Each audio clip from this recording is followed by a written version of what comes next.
Alexander Isak arrived at Liverpool in the summer amid huge fanfare, becoming the club's record signing of £125 million. However, his debut season has been disrupted from the start, with injuries and a lack of pre-season preparation preventing him from settling into the Premier League the way he and both the club had hoped. Isak's difficulties began before he even played a competitive match. After forcing through his transfer on deadline day, he missed all of Newcastle's pre-season games and trained largely on his own, leaving him playing catch-up upon arriving in Liverpool in early September.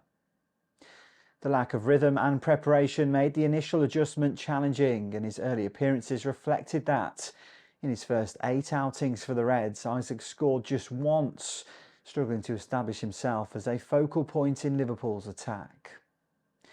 Matters worsened in October when Isak suffered a groin injury during Liverpool's 5-1 Champions League win over Eintracht Frankfurt, forcing him off at half-time.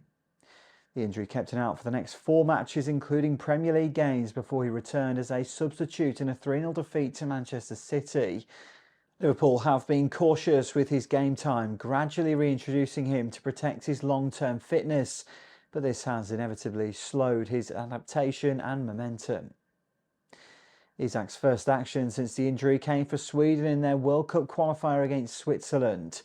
Coming off the bench, he was unable to influence the 4-1 defeat, but he described his fitness as improving and is optimistic about being ready for upcoming matches.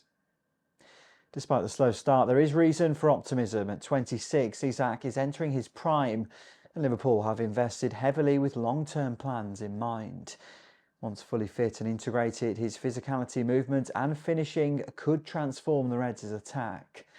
While his early months have been frustrating for player and club alike, the season so far is nowhere near over, and his resilience will be key to repay the faith shown in him with performances befitting a record transfer.